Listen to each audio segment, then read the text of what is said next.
Throughout this particular video, we're going to examine the drive settings for fast shutter speeds. Now, drive settings, what does that mean?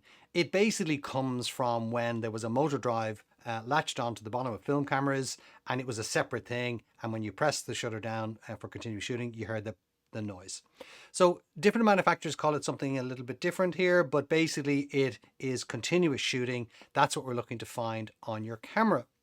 Now, if you have a low-end camera, the chances are it won't say low speed continuous, it'll just say continuous, and that typically gives you 2 to 3 frames per second. Now, if you've got a H beside the symbol for continuous shooting, then that usually means 4 to 7 frames per second. Now, that seems a lot, although I've heard that newer mirrorless cameras are able to do 100 frames per second, which is quite astonishing. And partly that's to do with the fact that with SLRs, as this one is, there's a mirror in the way and it has to kick up out so you can take the shot. It's got to be out of the way before you can expose. So we are looking for that option. If you only have a low-end camera, then it's only going to have one option. If you have a mid to high, it'll have those two options. Some cameras, you may not be able to fire multiple shots in RAW. RAW files are great for quality, but they put the camera under serious pressure.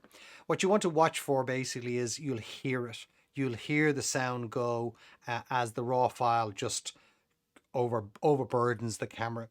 If you think of the buffer on your camera as a bucket, JPEGs are filling that bucket, but they're also pouring out the spout on the other side, and they tend not to fill the bucket until at least 50, if not more, shots are taken.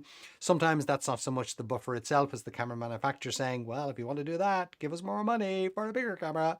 But then you're getting a lot. But with RAW files, you'll hear it'll go 1, 2, 3, 4, then nothing happens, then another one, and then another one, and that's the buffer filling. So RAW, and certainly RAW plus JPEG, may not be the option for you to choose when you're shooting fast numbers of shots after each other. This chart here, this series of photographs really is quite telling in terms of the difference between low speed and high speed. Now what we have here is a scenario where that is the same shot as that. And at the end, that's the same shot as that. So the sequence basically is, this is low speed continuous, 2 to 3 frames per second. That's all I get within that sequence. Whereas high speed continuous, I have scenarios where I could pick the train just there, or pick the train just there, or pick the train just there. I don't have those options with low speed continuous. So that's something worth bearing in mind when you are choosing low or high if you have that option. If you're going to be doing a lot of high speed shooting, you are better off going for that option, obviously. So that brings us to the close of this video featuring the drive settings for fast shutter speeds. I hope you found it worthwhile.